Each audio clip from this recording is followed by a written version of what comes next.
नमस्कार। आप देख रहे हैं देश की बात। मैं हूं आपके साथ अक्षय सिंह। सबसे पहले बात उत्तर भारत में बाढ़ और बारिश से बिगड़े हालात की। दरअसल पहाड़ों से लेकर मैदानी इलाकों में भारी बारिश के कारण कई जगह बाढ़ के हालात बन चुके हैं। हिमाचल और उत्तराखंड में नदियां अपने रौद्र रूप में हैं, तो देश की राजधानी में यमुना नदी का जलस्तर खतरे के निशान को पार कर चुका है। दिल्ली के कई इलाके बाढ़ में डूब चुके हैं। देश की बात में हम आपको बाढ़ और बारिश में डूबते शहर और गांव की तस्वीरों के जरिए हालात दिखाएंगे, और साथ ही देश की बात में चर्चा बीजेपी के महामंथन की भी होगी। 2024 के चक्रव्यूह को भेदने के लिए बीजेपी ने आज दिल्ली में महामंथन किया। इस मंथन से जीत की कौन सी रणनीति निकली, हम आपको बताएंगे। साथ ही लैंड फॉर जॉब्स केस में बिहार की डिप्टी सीएम तेजस्वी यादव की मुश्किलें बढ़ी हुई हैं। बीजेपी तेजस्वी को कोई राहत देने के मूड में नहीं है। तेजस्वी को लेकर कोर्ट से लेकर बिहार विधानसभा में आज क्या हुआ, हम आपको विस्तार से बताएंगे। साथ ही प्रधानमंत्री नरेंद्र मोदी 13 से 15 जुलाई तक फ्रांस के दौरे पर जा रहे हैं। इस दौरे से भारत को क्या हासिल होगा, इसके बारे में भी हम आपको बताएंगे। वही बताएंगे कि दिल्ली दंगों की साजिश मामले में कार्यकर्ता उमर खालिद की ओर से दायर जमानत याचिका पर सुप्रीम कोर्ट ने क्या कहा। तो शुरू करते हैं देश की बात का सफर।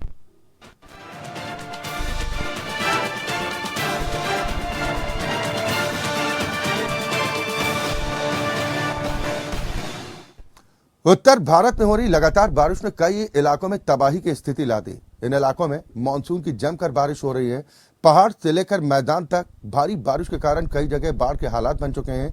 देश की राजधानी में यमुना नदी का जलस्तर लगातार बढ़ता जा रहा है, खतरे के निशान को पार कर चुका है। वह हिमाचल प्रदेश और उत्तराखंड समेत पहाड़ी इलाकों में मूसलाधार बारिश का तांडव जारी। बारिश, बाढ़ और लैंडस्लाइड ने सैकड़ों जानों को ले लिया। पहाड़ी इलाकों के अलावा पंजाब, हरियाणा, उत्तर प्रदेश, बिहार में भी हाल बेहाल हो चुका है। उत्तराखंड, पश्चिमी उत्तर प्रदेश और हिमाचल प्रदेश में रेड अलर्ट जारी किया गया है।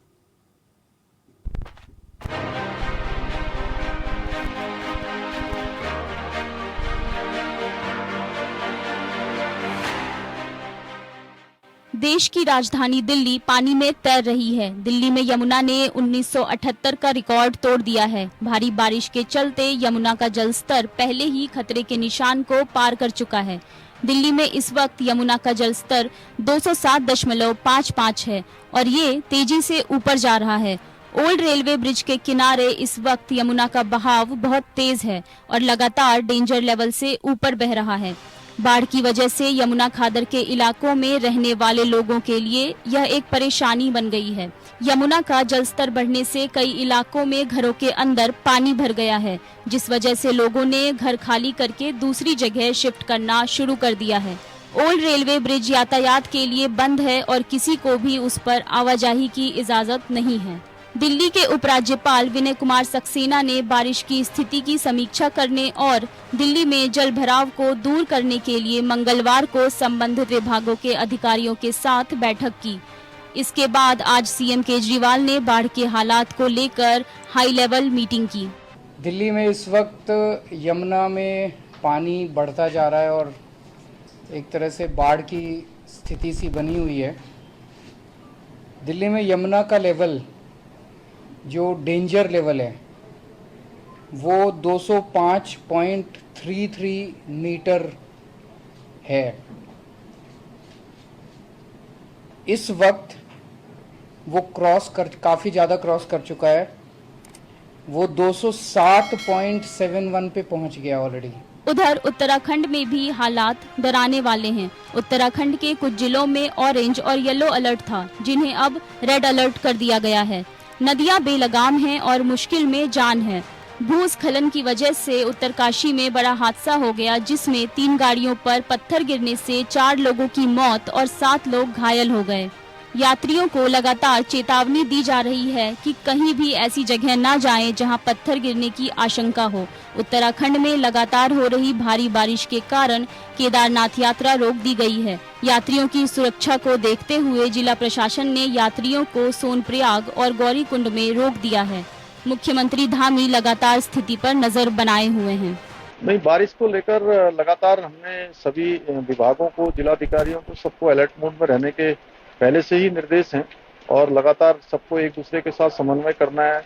इसमें हमारा एसडीआरएफ है, एनडीआरएफ है, आईटीबीपी के लोग हैं, पीडब्ल्यूडी विभाग के लोग हैं, आपदा प्रबंधन के लोग हैं। सभी मिलजुल कर एक दूसरे के साथ समन्वय करेंगे और जो भी, चूंकि बरसात के समय में कभी भी यहाँ पर आपदा की स्थिति पैदा हो जाती है, इसलिए उस स्थिति से निपटने के लिए हर प्रकार से तैयारी। हिमाचल प्रदेश में भी बारिश ने कहर बरपा रखा है। हिमाचल प्रदेश में बारिश और बाढ़ के चलते कई जगह पर पुल ढह गए हैं, सड़कें बह गई हैं। सरकारी आंकड़ों के मुताबिक पिछले 2 दिनों में 29 लोगों की मौत हो चुकी है। वहीं 24 जून को हिमाचल प्रदेश में मानसून के आने के बाद से अब तक 80 लोगों की जान जा चुकी है। हिमाचल प्रदेश में बारिश के कारण करीब 10,000 से ज्यादा टूरिस्ट जगह जगह फंसे हुए हैं। बारिश और भूस्खलन के चलते रोड बंद होने के कारण हिमाचल प्रदेश के मनाली में कई पर्यटक फंसे हुए हैं। दूर दराज के दुर्गम क्षेत्रों में फंसे लोगों को सुरक्षित निकालने के लिए सरकार ने 6 हेलीकॉप्टर लगाए हैं। प्रदेश के मुख्यमंत्री सुखविंदर सिंह सुक्खू ने राज्य के बाढ़ प्रभावित क्षेत्रों का हवाई सर्वेक्षण किया। मंगलवार को सीएम सुक्खू कसोल, खीरगंगा और अन्य प्रभावित जगहों का दौरा किया और वह इस दौरान लोगों से भी मिले। भारी बारिश के कारण भूस्खलन होने से चंडीगढ़ शिमला राष्ट्रीय राजमार्ग पर वाहनों की आवाजाही बंद हो गई थी। मंगलवार बारिश कम होने पर लोगों के लिए फिर से आवाजाही शुरू हो गई। यूपी बिहार के गांव शहरों में बाढ़ का कहर जारी है। दूर तक सिर्फ और सिर्फ पानी नजर आ रहा है। पंजाब और हरियाणा में 3 दिन तक कहर बरपाने के बाद मंगलवार को भले ही बारिश थम गई, लेकिन कई इलाके अब भी जलमग्न हैं। लाखों एकड़ फसलें जलमग्न हो गए हैं। यहाँ बारिश और बाढ़ में मरने वालों की संख्या बढ़कर 15 हो चुकी है। दरअसल आसमान से बरस रहे पानी ने पहाड़ से लेकर मैदान तक आफत मचा दिया है। हिमाचल, उत्तराखंड और जम्मू में हो रही बारिश ने वहाँ तो तांडव मचाया ही है, साथ ही वहाँ से आया हुआ पानी मैदानी इलाकों में भी कहर बनकर टूट रहा है। तमाम शहर गांव जलमग्न हैं और इंसान कुदरत के कहर के आगे बेबस है।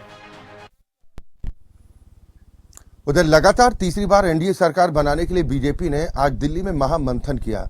बीजेपी की रणनीति उन सीटों पर ध्यान केंद्रित करना है जिन पर वह 2019 के चुनाव में हार गई थे।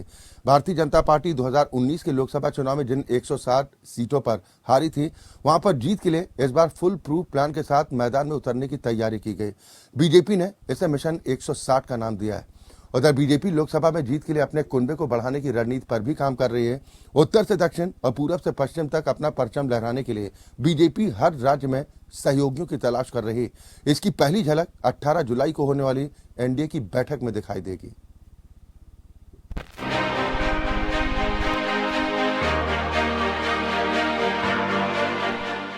दो 2024 के चुनावी संग्राम में अब 1 साल से कम का वक्त बचा है। ऐसे में बीजेपी ने वॉर लेवल पर चुनाव की तैयारी शुरू कर दी है। बीजेपी अध्यक्ष जेपी नड्डा की अध्यक्षता में बुधवार को हाई लेवल मीटिंग हुई, जिसमें 2024 के चक्रव्यूह को भेदने की रणनीति पर चर्चा हुई। 2019 में बीजेपी का 303 सीटों का सटीक निशाना बैठा था और अब 2024 में भी बीजेपी इसी करिश्मे को दोहराना चाहती है। बीजेपी की रणनीति उन सीटों पर ध्यान केंद्रित करना है जिस पर वो 2019 में हार गई थी। भारतीय जनता पार्टी 2019 के लोकसभा चुनाव में जिन 160 सीटों पर हार गई थी, वहां जीत के लिए इस बार फुल प्रूफ प्लान के साथ मैदान में उतरने की तैयारी में लग गई है। बीजेपी ने इसे मिशन 160 नाम दिया है। 2024 की सियासी जंग में बीजेपी की सबसे बड़ी रणनीति उत्तर प्रदेश में अपनी पकड़ बढ़ाने की है। सियासत में कहा जाता है कि दिल्ली की सत्ता का रास्ता उत्तर प्रदेश होकर जाता है, इसीलिए दिल्ली दरबार पर कब्जे के लिए यूपी पर कब्जा जरूरी है। इसी के तहत बीजेपी यूपी में आगामी लोकसभा चुनाव में क्लीन स्वीप करने की रणनीति पर काम कर रही है। 2014 के लोकसभा चुनाव में एनडीए ने यूपी की 80 में से 73 सीटें जीती थी। बीजेपी 71 और अनुप्रिया पटेल की अपना दल ने 2 सीटों पर कब्जा जमाया था। लेकिन 2019 के चुनाव में सपा, बसपा और एलडी गठबंधन के चलते बीजेपी का समीकरण गड़बड़ा गया था। ऐसे में बीजेपी गठबंधन 80 लोकसभा सीटों में से 64 सीटें ही जीत सकी थी। हालांकि बाद में हुए उपचुनाव में बीजेपी ने 2 और सीटें हासिल कर ली थी। ऐसे में बीजेपी का मिशन 2024 के लिए सबसे ज्यादा फोकस 2019 में यूपी की हारी हुई लोकसभा सीटों पर है। यूपी के मिशन 80 लक्ष्य के मद्देनजर हारी हुई 14 लोकसभा सीटों के लिए बीजेपी पूरी ताकत झोंकने की तैयारी कर रही है। उधर बीजेपी लोकसभा में जीत के लिए अपने कुनबे को बढ़ाने की रणनीति पर भी काम कर रही है। उत्तर से दक्षिण और पूरब से पश्चिम तक अपना परचम लहराने के लिए बीजेपी हर राज्य में सहयोगियों की तलाश कर रही है। इसकी पहली झलक 18 जुलाई को होने वाली एनडीए की बैठक में दिखाई देगी।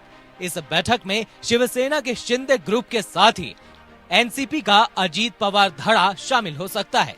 इसके साथ ही लोक जनशक्ति पार्टी रामविलास पासवान के प्रमुख चिराग पासवान की एक बार फिर एनडीए में वापसी हो सकती है। बिहार में प्रभावशाली दलित नेता जीतन राम मांझी पहले ही एनडीए में शामिल हो चुके हैं। इसके बाद मुकेश सहनी के साथ सकारात्मक बातचीत और अब चिराग की वापसी के साथ बिहार में बीजेपी सवर्ण जातियों और गैर यादव व गैर कुर्मी ओबीसी जातियों का एक गठबंधन तैयार करती दिखाई दे रही है।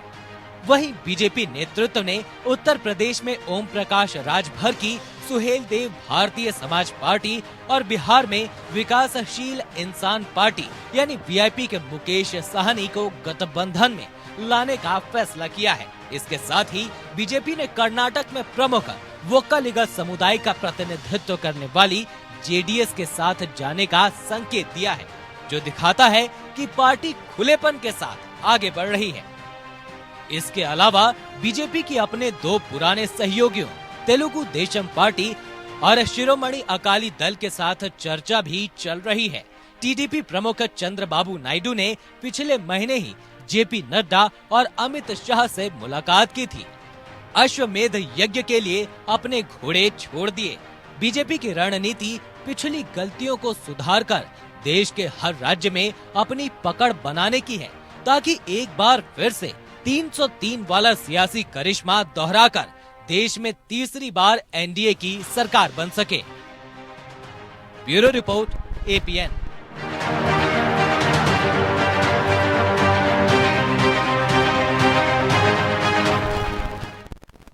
उधर लैंड फॉर जॉब्स केस में बिहार के डिप्टी सीएम तेजस्वी यादव पर लटकी तलवार फिलहाल टल गई। सीबीआई की चार्जशीट पर आज दिल्ली के राउस एवेन्यू कोर्ट में होने वाली सुनवाई की तारीख अब आगे बढ़ा दी गई।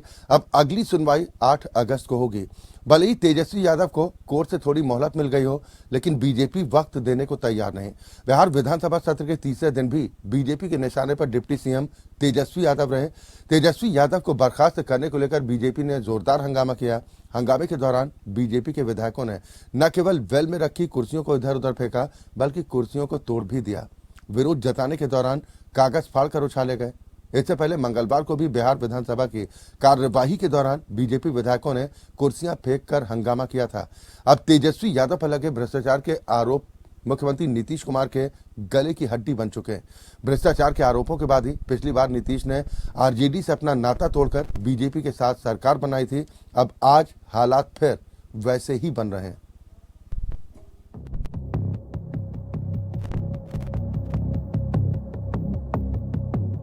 बीजेपी के जबरदस्त विरोध का सामना कर रहे तेजस्वी यादव को फिलहाल के लिए थोड़ी राहत मिल गई है। लैंड फॉर जॉब्स केस में सीबीआई की चार्जशीट पर आज दिल्ली के राउस एवेन्यू कोर्ट में होने वाली सुनवाई टल गई है। अब अगली सुनवाई 8 अगस्त को होगी। कोर्ट में आज बिहार के डिप्टी सीएम तेजस्वी यादव के खिलाफ सुनवाई होनी थी, लेकिन इसी मामले में लालू यादव के खिलाफ संबंधित विभाग से सेक्शन नहीं मिलने के कारण कोर्ट ने सुनवाई टाल दी। आज कोर्ट में सीबीआई के वकील और तेजस्वी यादव के वकील अपना अपना पक्ष रखने वाले थे। इसके आधार पर तय होता कि तेजस्वी पर सीबीआई का चार्जशीट स्वीकार करने लायक है या नहीं। भले ही तेजस्वी को कोर्ट से थोड़ा वक्त मिल गया है, लेकिन बीजेपी वक्त देने के लिए तैयार नहीं है। बिहार विधानसभा सत्र के तीसरे दिन भी बीजेपी के निशाने पर डिप्टी सीएम तेजस्वी यादव रहे। तेजस्वी यादव को बर्खास्त करने को लेकर बीजेपी ने जोरदार हंगामा किया। हंगामा इतना बढ़ा कि बुधवार को सदन की कार्यवाही महज 35 मिनट ही चल सकी। प्रश्नकाल के दौरान तेजस्वी यादव का बीजेपी ने जमकर विरोध किया। तेजस्वी अपने मंत्रालयों के विषयों पर जवाब दे रहे थे। इस दौरान बीजेपी के विधायक सीधे वेल में पहुंच गए, पोस्टर दिखाकर विरोध करने लगे। बीजेपी विधायक तेजस्वी के इस्तीफे की मांग पर अड़े हैं। स्पीकर ने मार्शल को बीजेपी विधायकों से पोस्टर लेने के लिए कहा और इसके बाद बीजेपी विधायक वेल में रखी कुर्सी को उठाकर उछालने लगे। हंगामे के दौरान बीजेपी के विधायकों ने न केवल वेल में रखी हुई कुर्सियों को इधर उधर फेंका, बल्कि कुर्सी को भी तोड़ दिया। विरोध जताने के दौरान कागज फाड़कर भी उड़ाए गए। इससे पहले मंगलवार को भी बिहार विधानसभा की कार्यवाही के दौरान बीजेपी विधायकों ने कुर्सियां फेंककर हंगामा किया था। बीजेपी ने साफ कर दिया कि जब तक तेजस्वी इस्तीफा नहीं देंगे, सदन चलने नहीं देंगे। बीजेपी का आरोप है कि नीतीश कुर्सी बचाने के लिए डिप्टी सीएम को बर्खास्त नहीं कर रहे। आरजेडी के सहारे नीतीश सीएम हैं, ऐसे में भ्रष्टाचार पर जीरो टॉलरेंस का ढोंग करते हैं और चार्जशीट डिप्टी सीएम तेजस्वी का बचाव कर रहे हैं।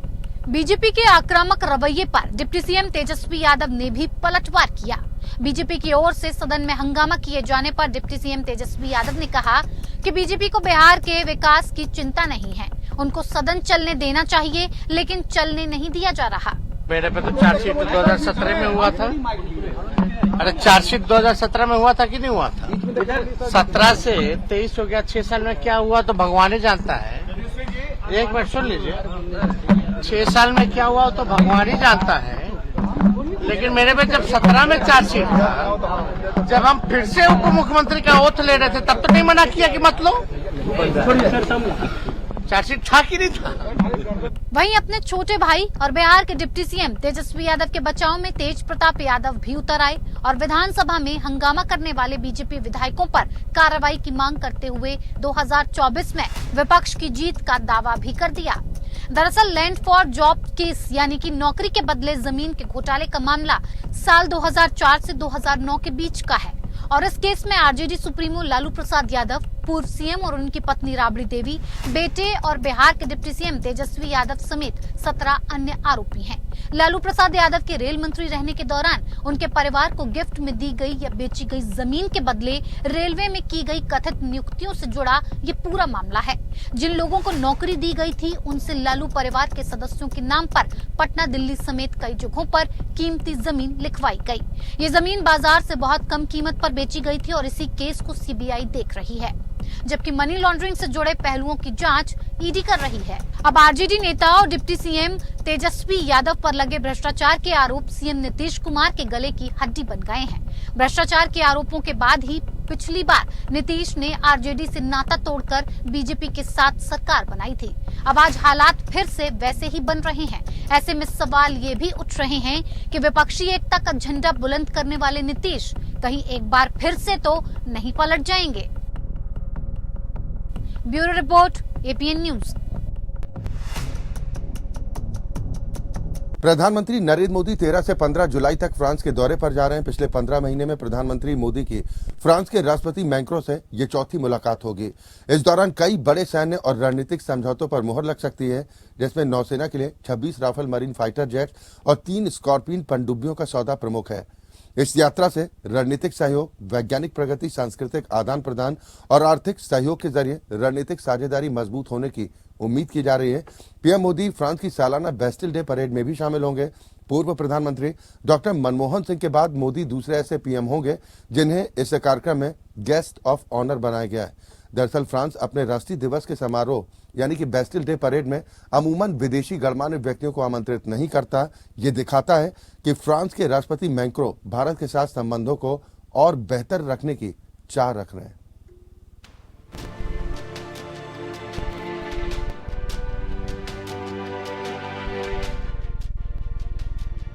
भारत और फ्रांस के रिश्ते को नई ऊंचाई देने के लिए प्रधानमंत्री नरेंद्र मोदी गुरुवार 13 जुलाई को फ्रांस की राजधानी पेरिस के लिए रवाना होंगे। प्रधानमंत्री मोदी 14 जुलाई को पेरिस में होने वाली बेस्टिल डे परेड में विशिष्ट अतिथि के रूप में शामिल होंगे। ये दूसरा मौका होगा जब फ्रांस ने किसी भारतीय नेता को इस कार्यक्रम में गेस्ट ऑफ ऑनर बनाया है। फ्रांस के बेस्टिल डे परेड में भारतीय सशस्त्र बलों की एक टुकड़ी भी अपने फ्रांसीसी समकक्षों के साथ हिस्सा लेगी। इस परेड में भारतीय सशस्त्र बलों की 269 सदस्यीय त्रिसेवा टुकड़ी अपने फ्रांसीसी समकक्षों के साथ मार्च करते हुए दिखाई देगी। भारतीय टुकड़ी 6 जुलाई को ही फ्रांस के लिए रवाना हो गई है। प्रधानमंत्री नरेंद्र मोदी की ये यात्रा इस लिहाज से भी बेहद खास है क्योंकि फ्रांस अपने राष्ट्रीय दिवस के समारोह यानी बेस्टिल डे परेड में अमूमन विदेशी गणमान्य व्यक्तियों को आमंत्रित नहीं करता है। ये दिखाता है कि फ्रांस के राष्ट्रपति मैक्रो भारत के साथ संबंधों को और बेहतर करने की चाह रख रहे हैं। खुद प्रधानमंत्री नरेंद्र मोदी ने भरोसा जताया है कि इस यात्रा से भारत फ्रांस रणनीतिक साझेदारी को और मजबूती मिलेगी। पीएम मोदी की यात्रा में रक्षा सहयोग एजेंडे के प्रमुख बिंदुओं में से एक है। इसी के तहत फ्रांस दौरे के दौरान 26 राफेल एम विमान और 3 स्कॉर्पियन पनडुब्बियों की खरीद को लेकर डील होनी है। ये डील 11 अरब डॉलर यानी करीब 90,000 करोड़ रुपए की होगी। मोदी के इस दौरे को भारतीय तटों की सुरक्षा को और मजबूत करने की दिशा में भी बेहद अहम माना जा रहा है। इंडियन नेवी को इस डील की सख्त जरूरत है। भारतीय नौसेना के पास अभी फाइटर जेट्स और पनडुब्बियों की कमी है, जिसे तत्काल पूरा करने में ये डील फायदेमंद होगी। 26 राफेल एम लड़ाकू विमान को देश में निर्मित विमान वाहक पोत INS विक्रांत के डेक से संचालित किए जाने के लिए खरीदा जाना है। राफेल का एम वर्जन भारत में मौजूद राफेल फाइटर जेट से एडवांस्ड है। INS विक्रांत से उड़ान भरने के लिए इसमें ज्यादा ताकतवर इंजन है। राफेल एम समुद्री इलाकों में हवाई हमले के लिए विशेष तौर पर डिजाइन किया गया है। भारत को पीएम मोदी के इस दौरे से बड़ी उम्मीद है। आइए आपको बताते हैं कि दोनों देशों के बीच किन किन मुद्दों पर बातचीत हो सकती है। रक्षा डील को लेकर दोनों देशों के बीच हो सकते हैं कई अहम समझौते। हिंद प्रशांत क्षेत्र में चीन के बढ़ते दबदबे को लेकर चिंता, दोनों देशों के बीच इस मुद्दे पर हो सकती है बातचीत। पीएम मोदी और मैक्रो के बीच रूस यूक्रेन युद्ध पर बातचीत होने की संभावना। G20 समिट को लेकर दोनों देशों के बीच हो सकती है अहम बातचीत। जलवायु परिवर्तन को लेकर दोनों देशों के बीच बातचीत की संभावना। ट्रेडिंग पार्टनर में फ्रांस अभी पीछे, ऐसे में दोनों देशों के बीच व्यापार को लेकर हो सकती है बातचीत। दरअसल फ्रांस और भारत के बीच दोस्ती काफी गहरी है। पिछले 25 वर्षों में फ्रांस भारत को एयरक्राफ्ट से लेकर सबमरीन तक अलग अलग तरह के रक्षा उत्पाद बेचने वाला दूसरा सबसे बड़ा देश है। हम अगर बहुपक्षीय नजरिए से देखें तो हिंद प्रशांत क्षेत्र में चीन बार बार अग्रेसिव होकर आ रहा है। हिंद प्रशांत क्षेत्र को न्यूट्रल बनाए रखने के लिए वेस्टर्न ब्लॉक और एशिया के देश साथ मिलकर अब आगे आ रहे हैं, चाहे उसमें जापान हो, ऑस्ट्रेलिया हो, साउथ कोरिया हो। अब हम अमेरिका और यूरोप से फ्रांस जैसे देश देख रहे हैं। इसे एक रणनीतिक गठजोड़ के रूप में भी हम देख सकते हैं। ऐसे में पीएम मोदी की इस यात्रा से रणनीतिक सहयोग, वैज्ञानिक प्रगति, सांस्कृतिक आदान प्रदान और आर्थिक सहयोग के जरिए रणनीतिक साझेदारी मजबूत होने की उम्मीद है। Bureau report, AP news.